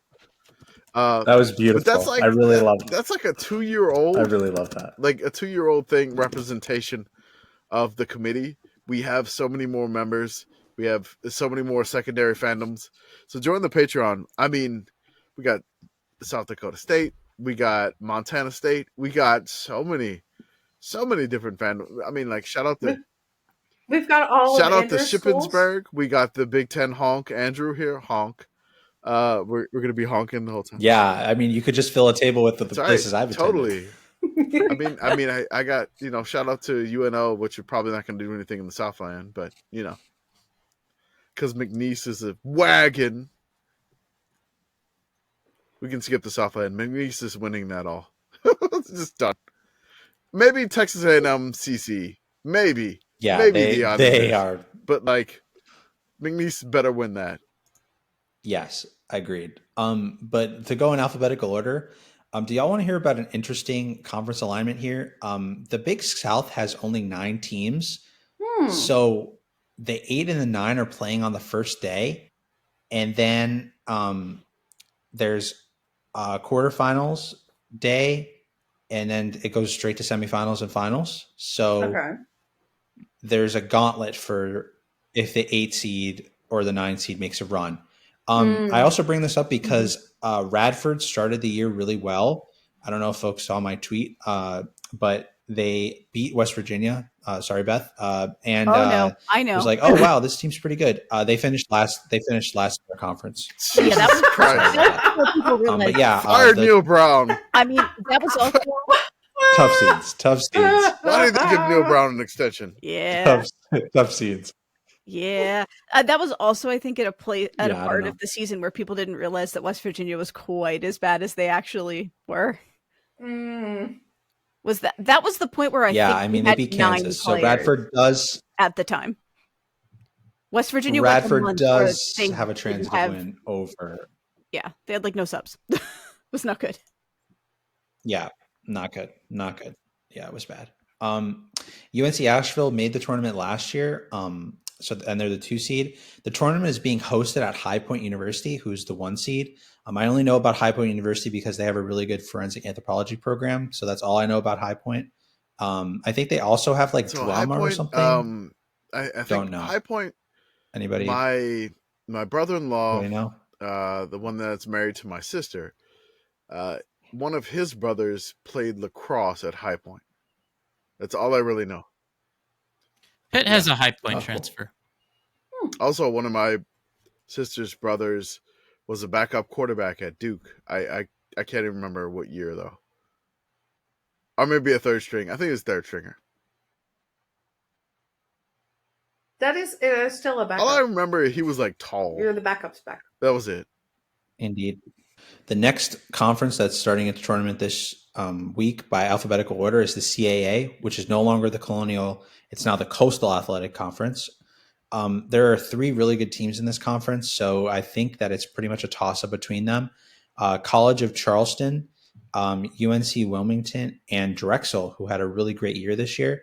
This conference is sponsored by Jersey Mike's, which I think is important to mention. And the website for the CAA is not loading, so I'm trying to see what's happening with this tournament. It's in DC, not at Capital One, but at the Entertainment and Sports Arena, which is a smaller arena where I believe the WNBA team in DC plays. And yeah, it's tipping off with William & Mary and NC A&T on Friday. Our beloved Campbells are playing in this. They have some really good players, but they don't really play defense. Their offense is very fun, but they are playing on Saturday morning. So if you want to watch a very fun team, I'd recommend Campbell. But the best teams here are, like mentioned, Charleston, UNC Wilmington, and Drexel, and probably Townsend also. So that's a bit of a toss-up one where I don't know who's going to win it. It's a Duncan Camel, not a Camel playing defense. That's what they're about. Yeah, that's true. Good point. Good point. Next up, Arch Madness. Always a great time. This is the Missouri Valley Conference. They always hold their tournament in I believe it's called the Enterprise Center, where the Blues play in St. Louis.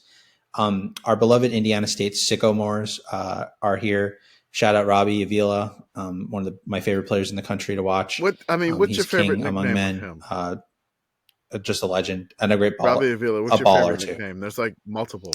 I liked. I liked Larry Blurred because he wears that's probably my favorite one. Larry Blurred, but like people call him Blurred. Larry Blurred. Cream Abdul-Jabbar. Or Larry Nerd. Like snort my beverage. Larry Nerd, and I'm like, I'm not there. I like Larry Blurred because he's got glasses. I love it. Larry Blurred was great. I love that one. That's probably my favorite. But it like on the internet poll, as a fellow of like college sports only, like Cream Abdul-Jabbar is the number one. I disagree. Yeah, I'm with you, Commish. But they're the top seed and probably deserve a bid regardless. So I'm hoping that the tournament will see it fit to also put in Drake, who is a great team. Coach's son, Tucker DeReeves, averages like 25 points and 12 rebounds a game. He's really good. And the Bradley Braves are also a really good team. So there's always chaos at this tournament. One of these teams that looks like they're going to do really well probably won't. They're probably, that's just how this tournament seems to go. Yeah. Next up, we have our beloved NEC conference, the Northeast Conference. Mamaroneck is finally eligible for the NCAA tournament after their waiting Hope period. they So make it. shout out to them. Good for them. They had to wait. They had to wait for this silly rule to go away. But now they're eligible, so hopefully they can get it done because they had some great teams in the past couple of years, but were not eligible. And now it's their time. Central Connecticut State also had a really good year in their conference, and it just means something. hopefully the elevators at the conference tournament. Hopefully the elevators at the conference tournament will work because Nope. they didn't work at LAU Stadium, and the LAU team got stuck in the elevator, or the FDU team got stuck in the elevator. Shout out Well, FDU. unless they've Shout out. changed it, this is one that I think is played at campus sites. Yes, I believe you're correct. Yep, only campus sites. And the first rounds are on the NEC's front row streaming service, which I don't know if you have to pay for. I have watched it. I don't remember how I watched it, to be honest with everybody. I don't know if you have to pay. The next conference is the Ohio Valley, which has had a lot of teams leave. Belmont and Murray State both left for the Missouri Valley. So Morehead State is by far and away the best team here. UT Martin and Little Rock, who made a run a few years ago, are also in this conference. It's all in Evansville, so it should be an interesting one. I think Morehead State probably will take it, though. Next one we have is the Patriot League. That's Colgate's shout out toothpaste. They dominate this conference, just way better than everybody else. So they've made the tournament a lot lately. I'm surprised, to be honest. I'm sure their coach probably loves the serenity and peace and quiet of upstate New York. That's probably why he's still there, because he could probably go to a bigger job, but good for him sticking around. Colgate's a really small school, so it's very impressive that they're able to maintain this level of consistency. It has like 2,000 students, so pretty impressive stuff. It's really good toothpaste. They got That's that right. toothpaste They money. prevent me from grinding my teeth. They do indeed. Yeah. Toothpaste boosters. Tail to paste. Hail to paste. Hell, toothpaste. Next up, the SoCon, the Southern Conference, which is always a good time. Really good conference. Sanford was the best team here. They made some headlines at the beginning of the year. They played Purdue their first game, and they jokingly put like a 5'6" guy up against Zach Edey to take the tip off. That was really funny. So shout out to them for that. But it's kind of open. UNC Greensboro, Chattanooga, Western Carolina, Watford, all these teams are really good. So should be a fun conference tournament. Always watchable games. A couple of years ago, there was a crazy moment where in a Furman Chattanooga game, Furman hit a big shot and then Chattanooga threw one in. And of course, we all remember that Furman beat Virginia last year because the guy yeeted it up in the air. So shout out to the SoCon, probably underrated conference for me, and should be a fun tournament. It's in Asheville, so you could go have some beautiful views, and I think there's a lot of craft breweries there. So shout out to the SoCon. Many breweries in Asheville. It is. We already I have talked not been to about Asheville. I'd like to go. We're Wade's bad boys. Yeah, McNeese is shout a out to wagon. Contraband Yeah, Bayou, McNeese wagon. the golf course right next to McNeese State University, in the Le Berge du Lac Casino. It's French. Indeed. It is. So that's the It Southland. sounds like it. The Summit League, that tournament is in Sioux Falls, South Dakota, but I have terrible news. Yeah, we already had to not issue a Stanford correction. Boo! We already issued It's a not correction for Stanford this. Pentagon. I'm very Yes. upset It's about at that. I had different arena that is still in Sioux Falls and is still named after the same Sanford, but it's not the Sanford Pentagon. no, and that threw me. Bueno. Got confused. Excitedly tweeted out the word Pentagon, and it was not at the Pentagon. Shout out to all the Dakota schools. What? Just somebody at somebody in DC has probably had Yes, that exact same done. thought process. Wrong Pentagon. At some point. I got this meeting with DOD. I get to go to the Pentagon. No, it's just in an office building. Yeah. It's very exciting. But yeah, all the Dakota schools are in this conference for basketball. Of course, they're in the Missouri Valley for football. So that's a little confusing. But The Tommies also now finally eligible after coming up from D2 because they were forced to leave their conference because they dominated that conference in every single sport. So they're a school in St. Paul. So shout out to the Tommies. They play a very fun style of basketball, very watchable. So that's my pick, but very wide open. South Dakota State probably also really, really well built program and put together program. Next up, the Sun Belt. Unfortunately, ULM has already been eliminated today in the first round game. And ODU and Texas State just ended pretty recently. I don't know what happened in that one. I closed out the score app that I use. 1 second, I'm pulling it back up. But JMU and App State are both excellent this year. JMU, of course, big win early in the season against MSU. And App did beat JMU twice in the conference. So should be fun. Hopefully they'll play each other in the final. That would be a really fun matchup to see if App can beat them a third straight time. And Texas State did beat ODU. Tough year for ODU. I think their coach had a pretty serious medical issue, so that's pretty shitty. So hopefully they're on the come up. Apparently it's a really fertile area for basketball talent, so they'll be hiring a new coach. So shout out to them. Hopefully the coach is recovering and they can right the ship with a new hire and move on. And I also want to shout out Georgia Southern, who started the year 0-12 and then went 8-11 in the Sun Belt. So pretty funny. I was like, oh my god, Georgia Southern is winless. Who could they get their first win against? Oh god, it's ULM. And the funny thing is that like Georgia Southern's all of their 8 wins are all in the Sun Belt. Like they did not win one out of conference game at all. Conference wins only. Conference wins only. Who needs that? Statesboro is all about the conference wins. Con wins. All right, our final conference takes us to Sin City itself, Las Vegas for the WCC. It's still the Gauntlet tournament. No BYU, no problem. We're still doing a crazy gauntlet. The first round matchup is between Pepperdine, who fired its coach, and Pacific, who fired its coach. So that should be fun to watch. Oh, yes. And then, of course, and then we have Gonzaga and St. Mary's.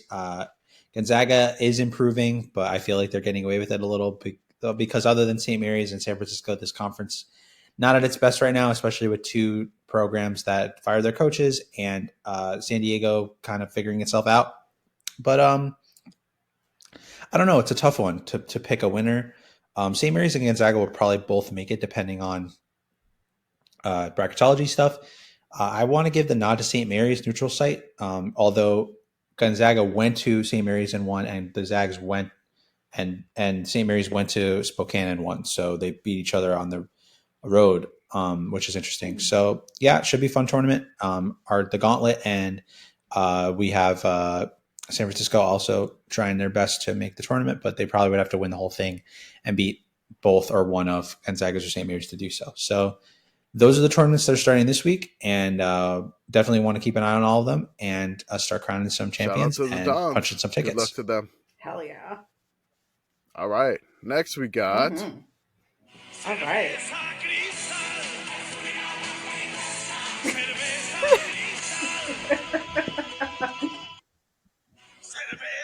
So catchy. One more time.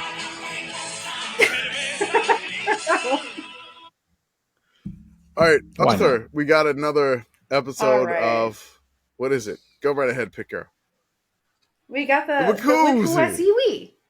The WICUAWSIWI. We don't know how much time we got here, Arthur, so we may go rapid fire here.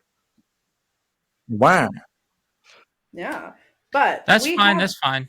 Because I can plow right through this. Go as fast as an INDYCAR. It's all about speed. Right.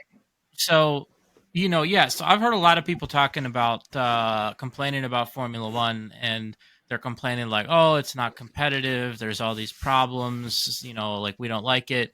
And I'm here to tell you, like, if you have those complaints about Formula One, like, honestly, that's on you because you're watching the wrong racing series. It's all Netflix's fault. If you want to watch, if you want to watch an actual competitive series, then you should be watching INDYCAR. Okay, so here are all the reasons why INDYCAR is better than Formula One.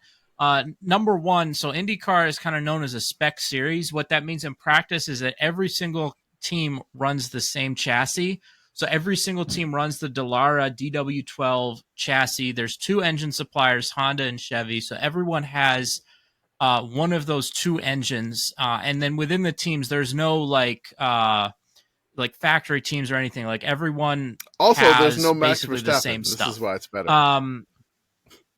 There's stuff. Well, so there's stuff also inside the cars that is up to the teams, but it comes down a lot to just like setup. Mhm. So like the specific like configuration, like just like what wing angle you're running, things like that Okay. are where the difference is made here. When you said there was stuff inside the car, I'm like, what are they like moving or their roommate? And there's just like a box of his old like. Well, no, magazines I in the mean, back. a lot of it is adjustable during the race weekend. It's adjustable even some of it during the race. So, if you have a team that maybe is struggling, even in like first practice, even in, hey, the first stint of the race, like you have opportunities to maybe get better as the weekend goes on, even as the race goes on, so that you're there at the end. But so honestly, I'd say there's 5 teams that feel like they should be contending for the win at every single race. And then every other team on the grid is going to have certain tracks where they feel like they should be contending, just maybe not everyone. They just, like they just don't have the depth where they're there every week, but like they will have situations where it's like, oh, this is a track that's really good for us. The schedule. So the schedule is a lot more diverse than F1, right? Like every F1 track looks pretty similar, right? They're all like this, like FIA grade 1. IndyCar this season, 4 street tracks, 6 road courses, and then 7 races on ovals. So you get a much greater variety. And even of like the road and street tracks, there's a lot of variety within there too. So every road and street course has 2 tire compounds, right? So if you're familiar with F1, right, they'll come and they have soft, medium, and hard. And there's 5 different ones total, and then 3 of them are there every weekend. That's not what IndyCar does. So IndyCar, number one, they only have 2 compounds at these races, so you can't avoid a tire, right? In F1, if there's a tire where you're like, oh, we don't think this is good for the race, then you'll get that out of the way during practice. You won't run it. In IndyCar, some weeks you'll show up to the track and it'll be like, yeah, we don't think this tire is good in the race, but we have to use it at least once. And so then the other thing with that is that Firestone is constantly changing the tires. So like in F1, it's the same 5 tires, 3 of them at every race. Like Firestone will just show up one week and be like, yep, we brought a new tire. It's a new construction, or we did something different. And teams, they will not really have an idea. I mean, a lot of race weekends, teams will go in and be like, well, we really don't have any idea how the tires are going to perform. We're trying to figure that out in practice. We're going out and just seeing like, okay, like what's our tire fall off? What's that? And that like, but we're still guessing when it comes to the race, right? Like in F1, you usually see maybe even the whole top 10 starting on the same tires. Maybe they even have like the exact same tire strategy. In IndyCar, there's just so many more questions about the tires each week. Like you'll have a mix of different tires, different strategies, not just to start the race, but the whole way through. What can we do to bring that into other sports? Because I feel like so many sports would be made much more interesting if you had to get your shoes out of the shoe pile immediately before the game and you didn't know what was going to happen, and there's like clown shoes in the shoe pile. Congratulations, like, everyone gets moon shoes. It's Maction. Now time to pick your shoes. Do you got turf shoes? You got grass shoes? Do you have clown shoes? Do you have bowling shoes? Do you have those aerator spikes? I'm about to play basketball in my tap dance shoes. Yeah, it'd be more like if they said like, "Oh, you have to wear these shoes no matter for like what, one drive." Jeff no matter Undercuffler, what. You can't get out of that. See, I must think that's wear fantastic. those aerating spikes in the turf stadium in Akron. Yeah. So another great thing about IndyCar Get is ready that to they learn have Birkenstocks. mid-race refueling. So every race you'll have to make at least 2 pit stops for fuel. Some races you'll have to make more. It all depends. And there's a lot of strategy there too. There will be races that are kind of on the edge of like, Can you do it on 2 stops and save a lot of fuel, or do you want to do 3 stops? But because you have fuel, that also constrains your tire strategy, right? So in F1, like if your tires are shot and it's like, okay, like just put new ones on, right? In IndyCar, if your tires are burned up, but you haven't gotten to the point where you can make it to your last pit stop window, like you got to stay out. You got to figure out how somehow, or you're making an extra pit stop that's seriously going to compromise you. So you'll see a lot of situations where it's like drivers are forced into a suboptimal tire strategy because they have these other considerations they have to pay. And then in addition to the fuel being an issue with the tires, it's also just straight up like fuel saving. Like how much fuel are you going to burn when you're running your laps, right? Especially on road and street courses, you can save a lot of fuel, but it just comes at a cost. It comes at a cost of speed. So it's all like just trying to figure out, is it advantageous to go a little bit slower and do one fewer pit stop, or do you want to go full out and make that extra pit stop? Like what's the gain? What's the loss? And the pit stops are more like NASCAR pit stops, and the NASCAR pit stops are more fun to watch as a fan, because there's like a lot of like former college athletes just like running out there carrying tires, like cool stuff. Yeah. In IndyCar, they actually start the pit stop with the tires already laid out, so they don't have to take them off the wall. So it's not quite like a NASCAR pit stop. But another thing that makes the pit stops in IndyCar superior to the pit stops in F1 is that IndyCar has 0 tire blankets. So in F1, right, you go into the pits, you get your tires, they're already like nice and warmed up for you, and then you just go out, right? What that means is that in F1, the undercut is always very powerful because you will always gain by being the first one onto newer tires. In IndyCar, that's not the case because the newer tires are colder. So a lot of times the new tires that you're doing your outlap on are actually slower than the hot but worn tires. So depending, it's not an automatic like, oh, you pit a lap early, you're going to gain on the other person. It all comes down to the driver execution and the pit stop execution by the team, how good you are in that sequence. But that means you can either undercut by, getting your outlap faster and being faster, or you can overcut by being faster on that extra lap on hot worn tires. So whenever the pit stops start, whenever you hit that pit window, which you'll know in advance because of the fuel, like when it's coming, that can be really dramatic because there is actually competition there. It's not predetermined the way it is in F1.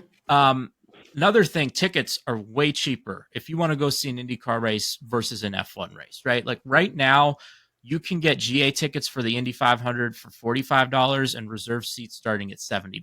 I mean, compare that to F1, not even in the same ballpark. Also, there's a huge ass party at a concert in the infield that just like happens during the race, which is pretty cool.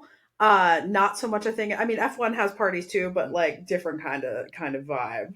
Yeah, I mean, F1 is kind of, I think, about the party over about the racing. Like IndyCar, you're probably outside of the Indy 500 in the snake pit, like you're going to see some racing.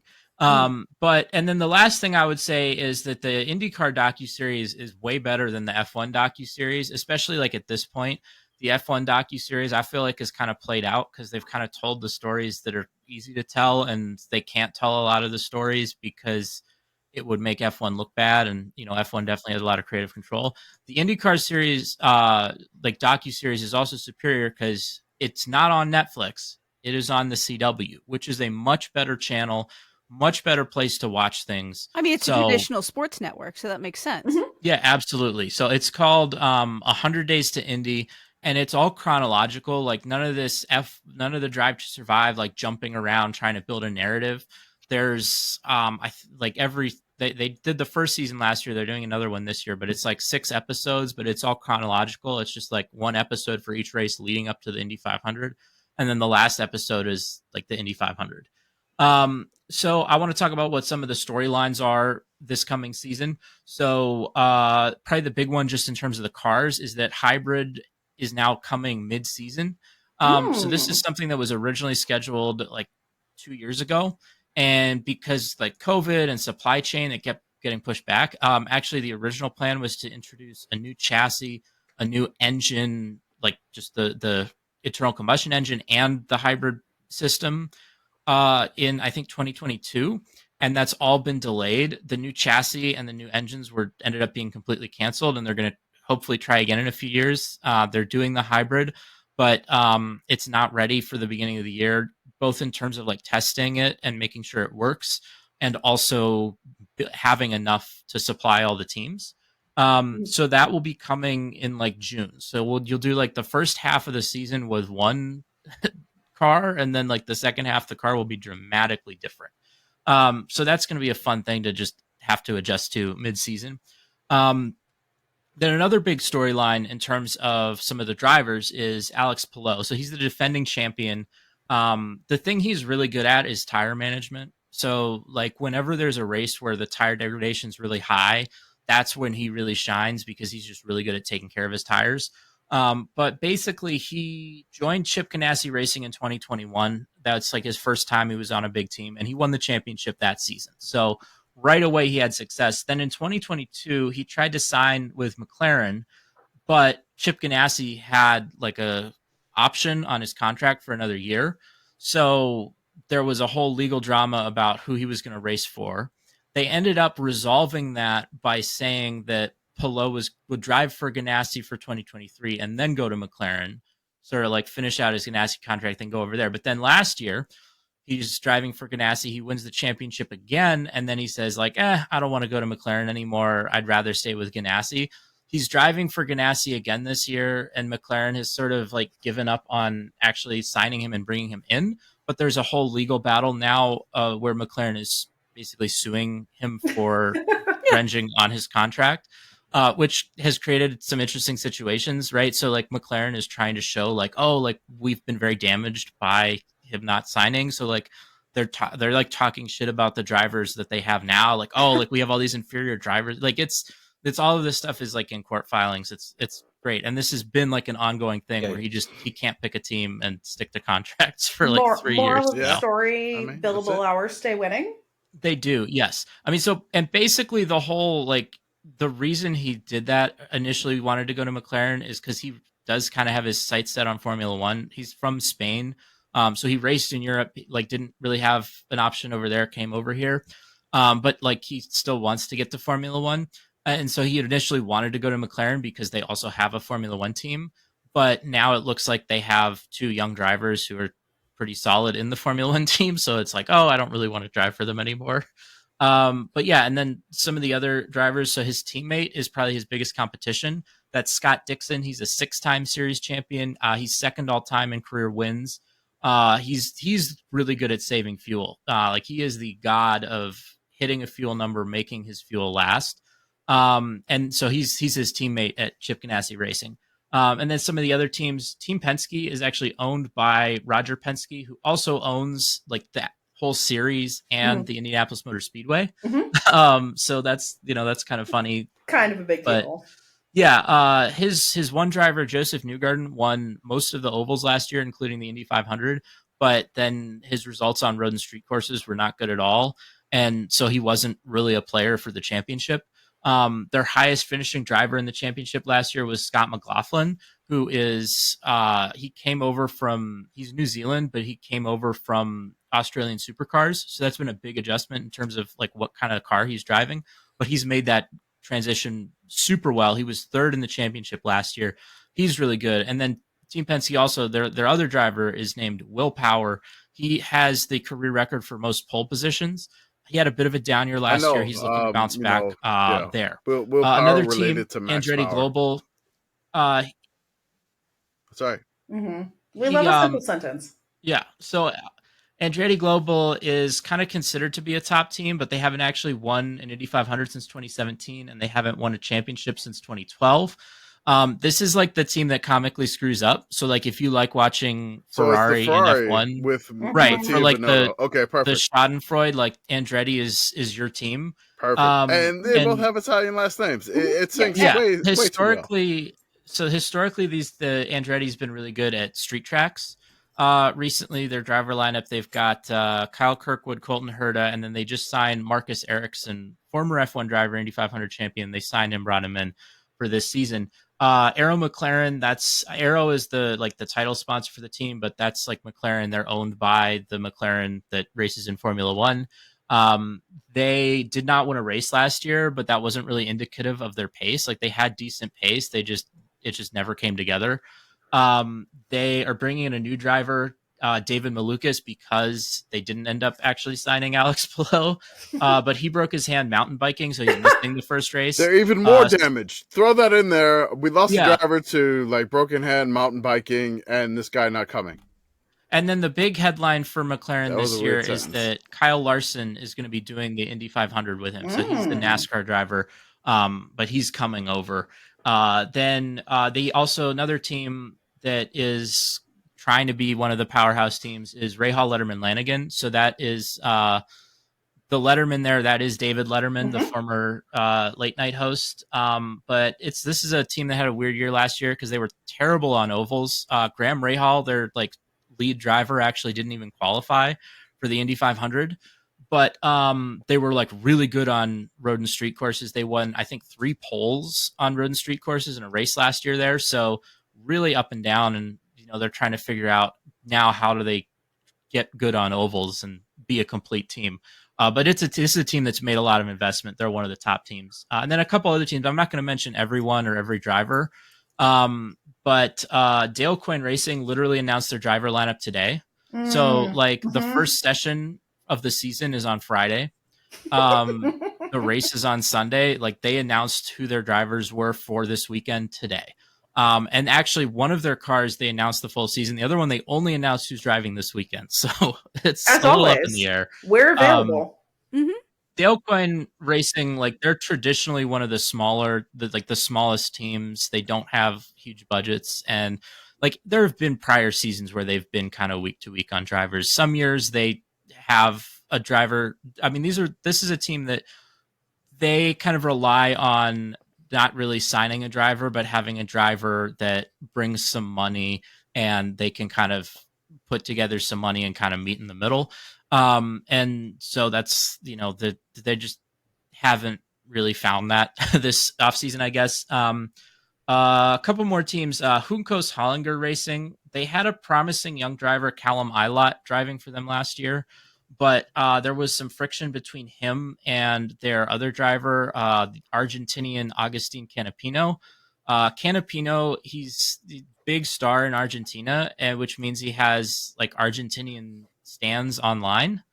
And so there was just a lot of friction between him and Ilott. Yelled at in Spanish if you talk bad about him on Twitter. Yeah, okay. Well, you could get Spanish death threats. Good. They may try to take over the Falkland Islands. Yeah, so Juncos Hollinger replaced Ilott. They're replacing him with Roman Grosjean, which is that's hilarious. You remember him? As hell, isn't he? You remember him? Yeah, from, so he raced in F1. In F1, he raced for Andretti last season. He is like known for having friction with teammates, so that's kind of an interesting choice. Like they got rid of this young driver who, like, by all accounts is like a nice person, a good teammate for someone who historically has clashed with a lot of his teammates. And then the last team I'll mention is AJ Foyt Racing. They have their returning driver, Santino Ferrucci. You can read the controversies section on his Wikipedia page. And then their new driver that they're bringing in is named Stingray Robb, and he is sponsored by Pray.com. So look. That's I a fun love one. Stingray Robb's name. It's just the name. Like I'm not even bothering to look into like the driver's history, but Stingray Robb is just a phenomenal driver name. Mm-hmm. I also want to give a shout out to Rahal Letterman Lanigan Racing, as you mentioned previously. David Letterman went to Ball State University, so you can consider that the Maction of IndyCar racing there. So that is the Maction team, I would say. How should you get into IndyCar? I mean, basically, like, just watch the races. If you can go to a race, like, that's great. Tickets tend to be pretty affordable relative to a lot of other sporting events, and the fan experience is very good. Depending on the track, it varies track to track, but a lot of places you can buy like garage passes or pit passes and like see behind the scenes, watch the mechanics working on the cars, sending them up. And then the other thing I would say is you can watch the races on TV. So every race is on either NBC, USA, or Peacock. Well, actually, they're all on Peacock. There's 2 Peacock exclusive races, but everything else is on NBC or USA. The first race of the season is a street race in downtown St. Petersburg, Florida. It is this Sunday at noon Eastern on NBC. So that's where you can watch that. It's always a pretty chaotic track because it's the first race of the season. A lot of drivers are kind of rusty, and it's a track where you can make some pretty big mistakes, especially kind of coming out of like turns like 2, 3, 4. So, yeah, I'm looking forward to another great season. IndyCar, for my mind, is the best racing you can watch on planet Earth. It's very good. It's a lot of fun. I am also an IndyCar watcher, though not as consistent as Arthur. I would strongly recommend going to a race if you have the opportunity. The crowd's a little bit. I enjoy NASCAR races. I enjoy NASCAR crowds, but I think the crowd at an IndyCar race is a little easier to approach if you're new. Very nice, very affordable. I wish they would come back to Pocono. It's a lot of fun at Pocono. And pour one out for Nazareth. That was a great track. I saw a race at which it started snowing there once. Snow. So yes, I was young, and it was like March or April in Northeast PA. You know how it goes. Nice. But very cool. Also, more female drivers in IndyCar than you tend to see in other series, so that's always nice. And yeah, just really cool. Strong recommend. Do all the things that Arthur said. Also, very good. IndyCar, I'm just going to give you this. Like, it's at, like, our time. Like, Eastern, Yes. Central, Mountain, Pacific. You're not waking up at, like, 4 a.m.